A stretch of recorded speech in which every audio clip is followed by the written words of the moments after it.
Does it seem believable to you that Russia would destroy a dam and flood ethnic Russian villages and cut off a water supply to Crimea? I mean, that doesn't seem logical. It seems about as logical as blowing up one's own pipeline, doesn't it? We've come to no conclusions on this. We're working with the Ukrainians. We'll try to get as much information as we can. This is my video update from Nicosia, Cyprus on this Wednesday, June the 7th. Let's talk about some news, and let's start things off with Nord Stream. This is going to be my my sabotage video. We're going to talk a lot about blowing up stuff and sabotaging critical infrastructure in this video, this daily video update.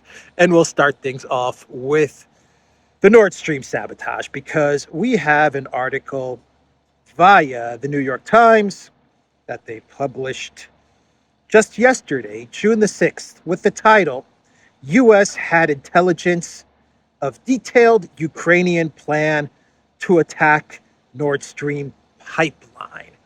The Discord leaks the CIA learned last June via a European spy agency that a 6-person team of Ukrainian Special Operations Forces intended to sabotage the Russia to Germany natural gas pipeline. 6-person team.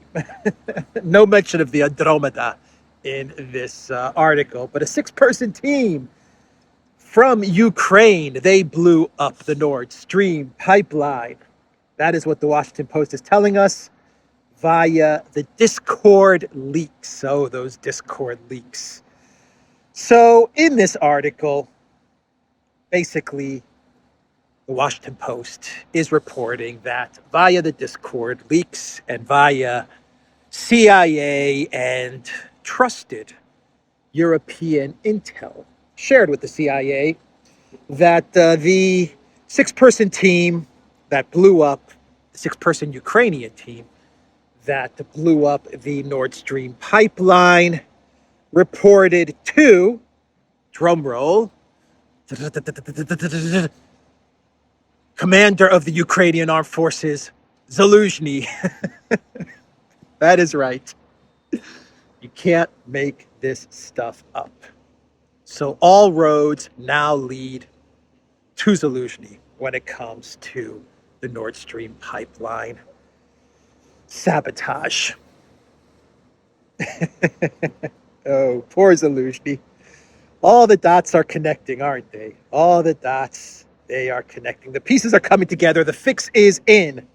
Zaluzhny is going to be the scapegoat of Kiev. Not the goat of Kiev, the scapegoat of Kiev. So the narrative is this. Ukraine, Commander-in-Chief Zaluzhny, Commander-in-Chief of the Armed Forces of Ukraine, Zaluzhny, they attacked NATO critical infrastructure. They attacked Germany. They attacked a NATO country. That's the narrative, everybody. Ukraine, the Commander-in-Chief of the Ukrainian Armed Forces, attacked NATO. Does NATO now attack the Ukraine military? Is that how this goes? Is this an Article 5 situation? I don't know.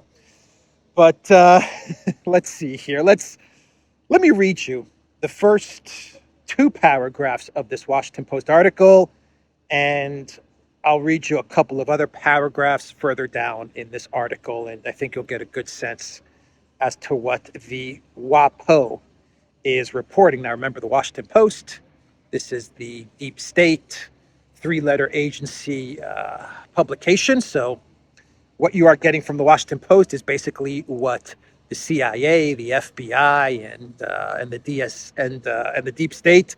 This is what they want you to know. This is what they want to propagandize you with. So when the Washington Post is reporting on stuff, keep in mind that you are getting the U.S. intel deep state narrative. So the first 2 paragraphs from the Washington Post. 3 months before saboteurs bombed the Nord Stream natural gas pipeline, the Biden administration learned from a close ally that the Ukrainian military had planned a covert attack on the undersea network using a small team of divers who reported directly to the commander-in-chief of the Ukrainian armed forces. Details about the plan, which have not been previously reported, were collected by a European intelligence service and shared with the CIA in June 2022. They provide some of the most specific evidence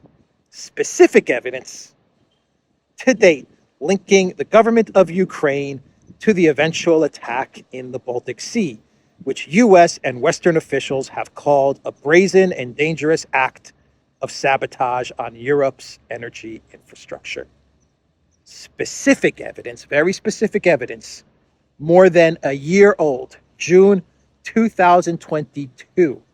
So further down in the article, it says that the European intelligence made clear that the would-be attackers were not rogue operatives.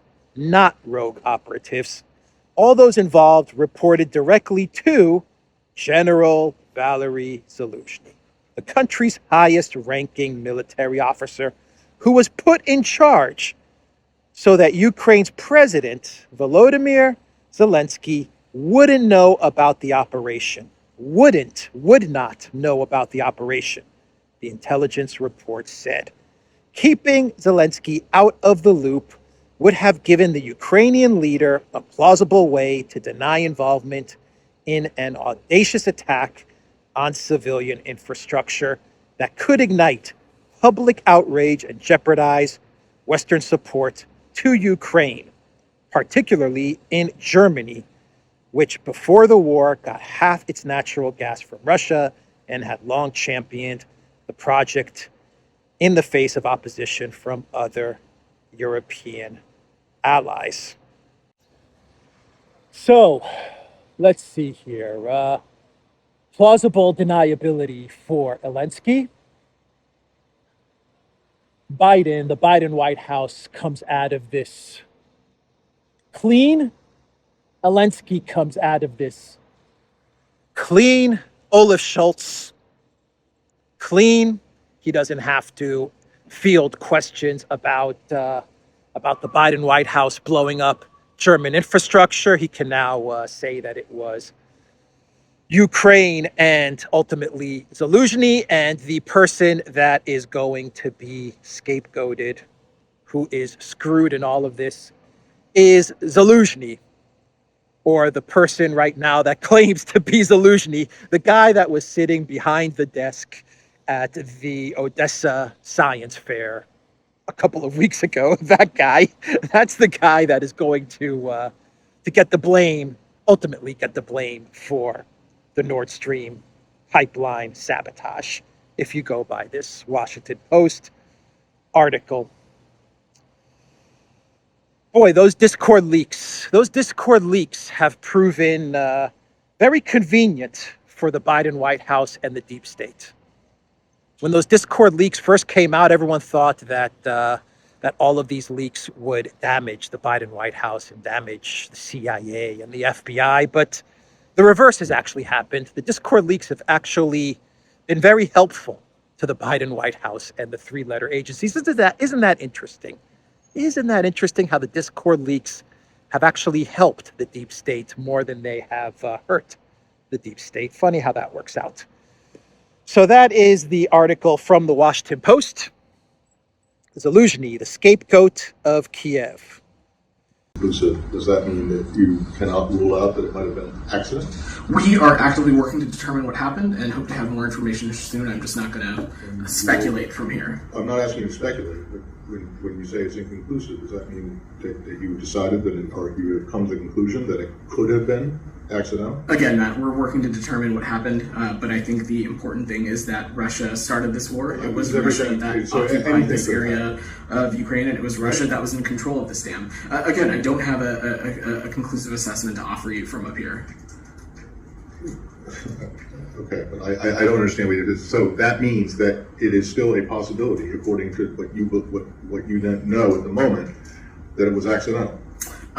Again, we are, I think we're basically saying the same thing, Matt. We are actively trying to determine what We're happened. not saying the same thing. I'm asking I you think if we you are. think I'm that it's saying still a possibility, if there's a possibility that it was an accident. And you're not saying that. You're saying it was inconclusive and refusing to say that it's possible it was an accident. We are trying to determine what happened. Of course, that could be a possibility, but we are trying to determine what happened. So there is a theory that is floating around that perhaps the dam broke because of an accident. Basically, not so much an accident, but basically the wear and tear, the fact that it was full of like the water pressure was high and the reservoir was overflowing, and the constant Ukrainian shelling over many months, it just got to a point where the dam just burst. It just busted. So there is that theory that maybe at the end of all of this, Ukraine did it, Russia did it. That at the end of the day, this was just an accident. The dam just couldn't withstand any more pressure. It couldn't withstand the constant Ukraine shelling over the many months of this conflict, and it just broke. So there is that theory floating around. I would say that as far as the cui bono list of who done it and who benefits, I would say that accident is probably number 2 on the list, in my opinion. I would say that Ukraine blew this up. That's number 1. Number 2 would probably be that this was indeed some sort of accident or some sort of wear and tear from water pressure and Ukraine shelling. And number 3, a distant 3, I would say is that Russia blew up this pipeline. So that's how I would list the who benefits cui bono of the dam destruction. So we have a tweet from Zelensky at 8:24 a.m. on June the 6th. So very, very early in the morning of June the 6th. Yesterday, Zelensky, he already knew who was responsible for the destruction of the Kakhovka Dam. He tweeted, "Russian terrorists, the destruction of the Kakhovka hydroelectric power plant dam only confirms for the whole world that they must be expelled from every corner of Ukrainian land. Not a single meter should be left to them because they use every meter for terror. It's only Ukraine's victory that will return security, and this victory will come. The terrorists will not be able to stop Ukraine with water, missiles, or anything else. All services are working. I have convened the National Security and Defense Council. Please spread official and verified information only. Please spread information. Please only spread information that supports my narrative, that supports the Zelensky narrative. And please give me money because I need to buy some more homes. Damn explode. I need money to buy homes." So that was Zelensky's tweet at 8:24 a.m. on June the 6th. He was quick to blame Russia. Very, very quick to blame Russia. And of course, Zelensky's main message in all of this is that Russia is a terrorist state and we need to keep this conflict going, send more weapons, send more money. Forget about the counteroffensive, the big summer, spring, winter, fall, summer, spring, fall counteroffensive that failed spectacularly. Forget about all of that. Let's not talk about that. Let's talk about this. And this is a great reason for the collective West to continue to support the Zelensky regime, to support my regime. Zelensky is saying this is a great reason to support my regime. So give me more money. I need more money. So Peskov, from the Russian side of things, Dmitry Peskov, the spokesman for the Kremlin, he said that Ukraine blew up the dam. Now, this was later in the afternoon, much later, towards early evening afternoon. The Russian government, Russian officials finally came out with their statements and their assessment as to what had happened in Kherson to the Kakhovka Dam. And Peskov said Ukraine blew up the dam.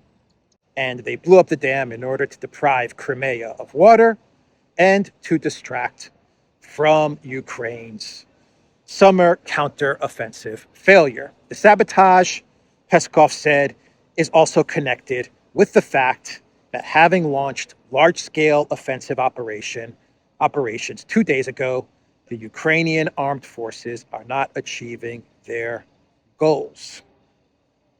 Russia's defense ministry has said it repelled several large-scale attacks in the southern sector of the front in recent days.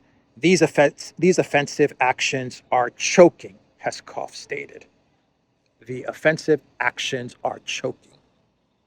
And because the offensive was a huge failure, and the fact that it was a huge failure jeopardized support for the Zelensky regime, because collective West officials are looking at this offensive and they're saying, this didn't turn out so well, so why should we continue to send tanks and artillery and money and everything else to Zelensky? It's not working. They cannot win. It's time to pull out of this Ukraine policy and to tell Zelensky to negotiate with Russia.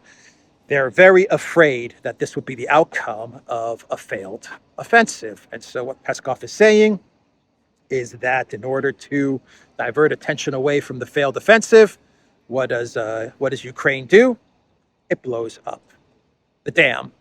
And blowing up the dam has an added benefit of causing problems for the people of Crimea and their access to water. Now, Shoigu, the Russian defense minister, he called this an act of terrorism. Actually, he said this is another act of terrorism from Ukraine. And he said that Ukraine blew up the dam so that they could free up forces that were in Kherson and send them to Zaporozhye. Shoigu, the Russian Ministry of Defense, they claim that Ukraine lost 3,715 personnel, 52 tanks, 207 armored vehicles, 134 cars, 5 airplanes, 2 helicopters, 48 field artillery pieces, and 53 drones. That's just in 2 days from launching this counteroffensive, and Ukraine gained nothing. The Ukraine military accomplished absolutely nothing. Staggering losses, 0 in the win column.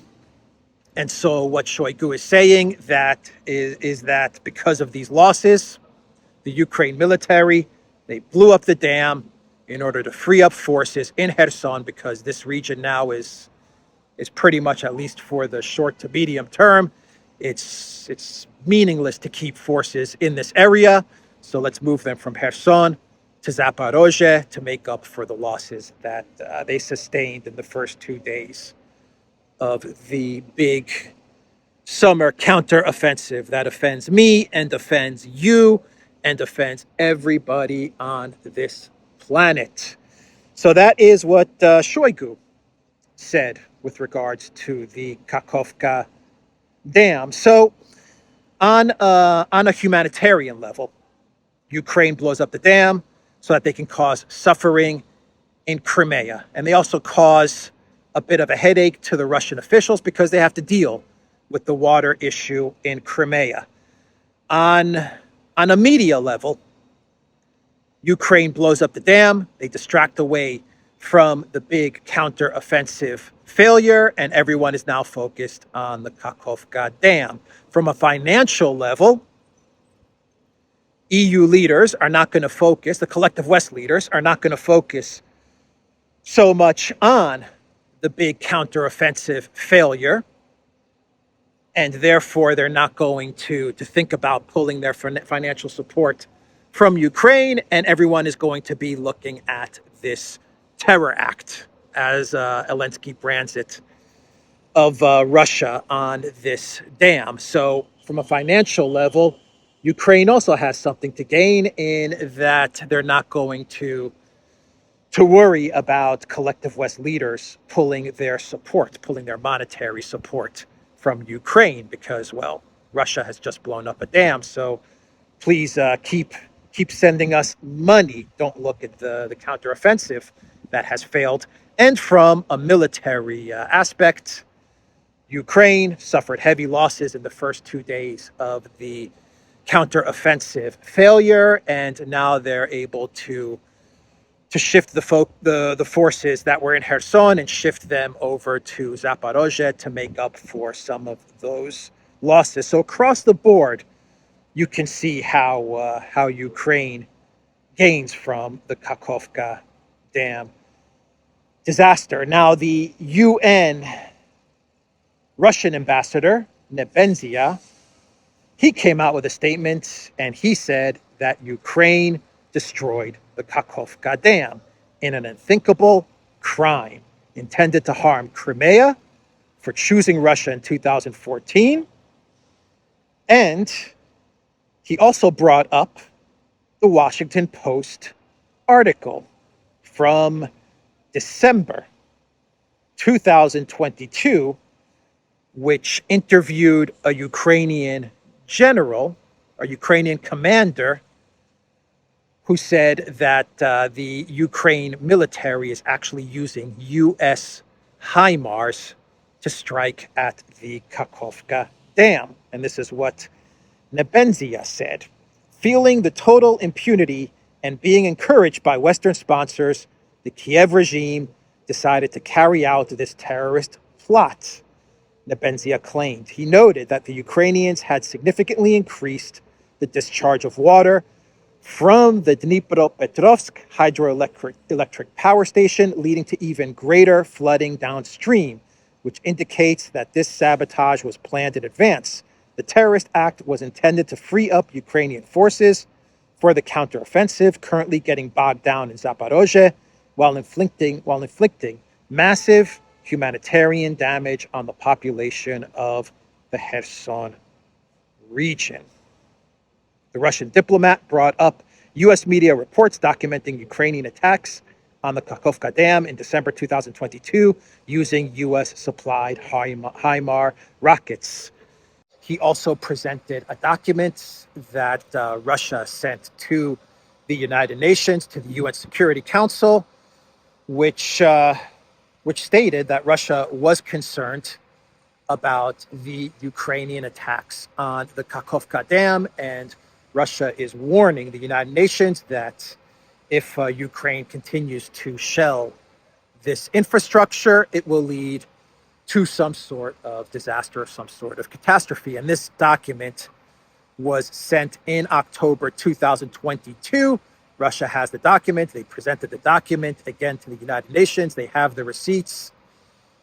So much evidence points to the Zelensky regime, Ukraine blowing up the Kakhovka Dam.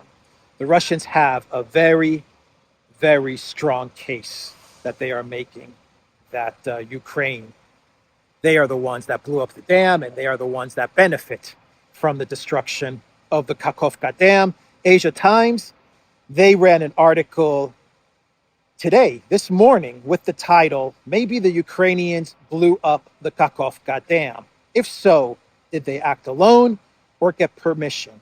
To blame it on Russia, we need arguments supporting that theory."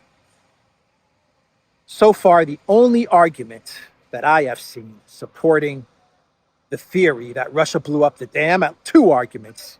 I've seen two arguments which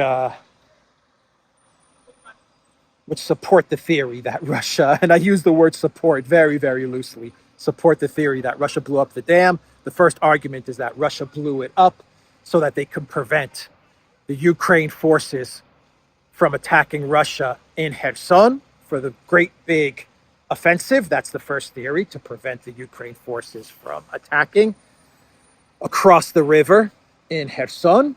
And the other theory that I've heard as to why Russia blew up this dam is because Putin is evil. That's it. Putin is evil, and that's just the way he rolls. That's just what evil dictators do. They blow up their own infrastructure. It's just one of the traits of evil dictators. It's one of the things that they seem to do over and over again is blow up their infrastructure. So those are the two theories that I've heard as to how Russia benefits, or why Russia would blow up the dam. Keep in mind that the first thing that Russia did when they launched this special military operation, or one of the first things that they did, was secure the water supply to Crimea. I mean, that was like the first couple of weeks of the SMO. Russia made sure to create that land bridge and to secure the water supply to the citizens of Crimea, who were being deprived water for over 9 years by the Poroshenko government and then by the Zelensky regime, which that alone, that in and of itself is a war crime, to deprive people of water. But the first thing that the Russian military did is that they secured the water supply to Crimea. So why would Russia, a year and a few months into this, why would they now jeopardize that water supply? Doesn't make any sense. And I'm no dam expert. I'm no DAM expert. But I imagine that like Nord Stream, because Russia controls this infrastructure, why would Russia blow it up if they really did want to flood the Kherson area in order to prevent the Ukraine military from crossing over? Because they were so afraid of the big Ukraine counteroffensive. If they really wanted to flood this area to prevent the number one army in Ukraine, as Blinken calls them, in order to prevent them from crossing over the river, if they wanted to flood this area, why not just open the gates of the dam? Why blow it up? Why do you have to destroy your own infrastructure if you wanted to achieve this type of military advantage? Because you're so afraid of the Ukraine military across the river. Why blow it up? Just open up the gates. I don't know. Is that possible? I imagine it is. I mean, Russia controls the dam. It's the same argument that so many people made with Nord Stream. If Russia wanted to stop the gas flow to Germany because they control Nord Stream, the pipeline, instead of blowing it up, why not just switch it off? I mean, that seems to be the move that makes the most sense if you do indeed want to prevent the Ukraine military from crossing over the river. Keep in mind that over the 2 days of the counteroffensive, Russia successfully repelled the Ukraine military on all fronts, whether it was Bakhmut, Zaporozhye, Avdiivka. Russia successfully defended across the entire front line. So why would they not successfully defend in Kherson as well?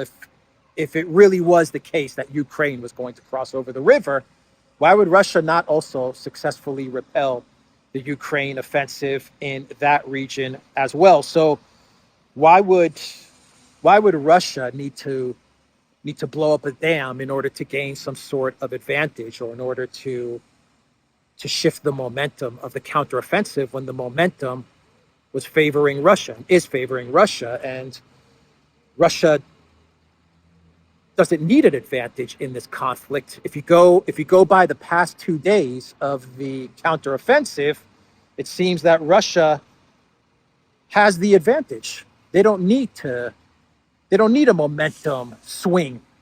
The momentum is in their favor. So even from a military level, it doesn't make any sense why Russia would need to blow up their infrastructure and flood this area, because they weren't losing, they were winning. It really does remind me of remember Syria, when Assad was decisively winning in Syria. You know, IS, funded by Obama and Biden, by the way, and the European Union. IS was like 14 kilometers from Damascus, and things were looking bad for Assad. And then the Russians came in, the Iranians came in, and everything shifted. And Assad really started to win. I mean, he really started to pound ISIS and destroy IS, and he started to win the conflict, like decisively win. And he was about to crush IS. And all of a sudden, out of the blue, you had the chemical attack.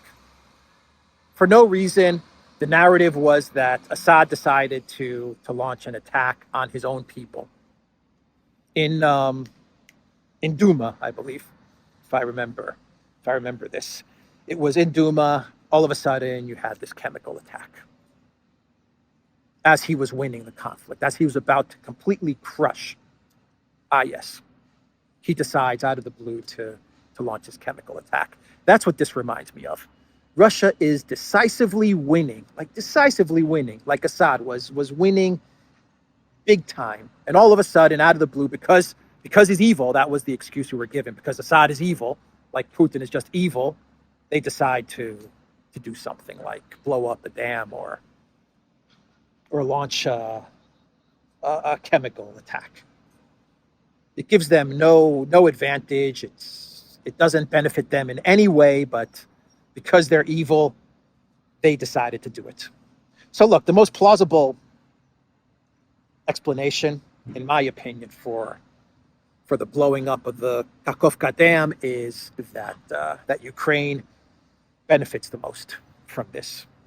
They benefit from a media level, from a military level, from a financial level, and from a humanitarian level, in that they cause suffering to the Russian people in Crimea. And at the end of the day, I think that the main reason that this dam was blown up was to provide a distraction. That's it. I think the number one reason for blowing up the dam is because Ukraine was losing. I think it's that simple. Anyone that has played sports understands this. If you're beating the opponent really bad, sometimes the opponent does crazy stuff, right? Just to get back at you, just to score some sort of win, just to hurt you, maybe to try and gain some sort of advantage or leverage because they're losing so bad. I think that it was 2 days of failure, and they said, you know what? Blow the thing up. Cleverly flies to Kiev, blow the thing up, no problem, we'll cover for you, and they blow the thing up. I think that's the most basic explanation of what happened, the simplest explanation of what happened. Sweep the leg, but sensei, sweep the leg, Johnny. Remember, no mercy. Remember Karate Kid? That's it. That explains what happened. And you know, this is what the Zelensky regime does. It's a regime that's absolutely hyper-focused on money and media. And they did the same thing when they lost in Artyomovsk, in Bakhmut. They lost the Battle of Bakhmut. And what did they do? They launched the attacks in Belgorod. So this fits perfectly in line with what they have done in the past. When they lose something big, when they suffer a really big setback and their finances are in jeopardy, money from the West is in jeopardy, the narrative is in jeopardy, what do? They launch some sort of big distraction. And so they they launched a big distraction. That's what I'm leaning towards. So Tucker Carlson is back. Tucker is back, and he is on Twitter. He did a 10-minute show, his first show, episode 1, on Twitter. The show is called Tucker on Twitter. Really good name. I like the name, Tucker on Twitter. Last I checked, the 10-minute episode had 43 million views. 43 million views. And in these 10 minutes, what did Tucker say? He said that Ukraine blew up the dam. That's what he said. He said that Zelensky is like a rat-like figure. He's like a rat-like leader. He said that as well. And he said that that the collective West media is lying to the American people. The American people have no idea what the reality of the war is, of the conflict of Ukraine is. They're being lied to. They're supporting a corrupt regime in Zelensky, and that's pretty much what Tucker said in the first 10 minutes of episode 1. He also talked about the story about the UFO as well towards the end of that segment, but that was his first episode on Twitter. So Tucker is back, and this was a very, very successful 10-minute episode.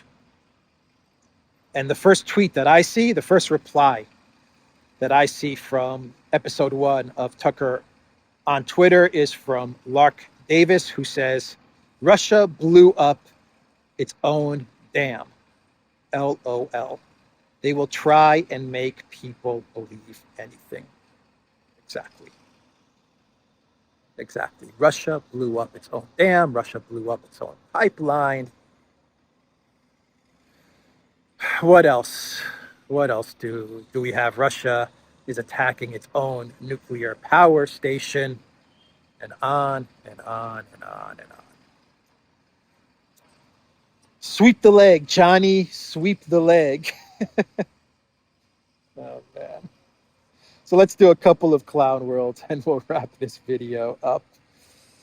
So Build, they seem to be learning a lesson. I will give Build some credit. They initially ran with a post after the dam blew up where they said that Russia did it. And then they took that post down, they changed the title, and they removed Russia did it. That's pretty much what Build did. In Germany, the media Build cautiously changes its original title, Russia blows up huge dam in Ukraine, suddenly becomes huge dam blows up in Ukraine. So at least Build is learned something about running propaganda. They understand that it makes no sense for Russia to have blown this thing up, and they quickly changed the title. So that is the first clown world coming from Germany, coming from Build. That right there tells you that even Build knows who was behind this. They know. And let's go to Australia, and we'll finish off this clown world from Financial Review. Retired RAAF fighter jets could be sent to Ukraine. So Australia is going to send retired fighter jets to Ukraine. Australia, the US, and Ukraine are discussing sending 41 Royal Australian Air Force FA-18 Hornets to Kiev, helping fulfill part of President Zelensky's request for fighter jets, rather than sending them to the scrap heap as planned.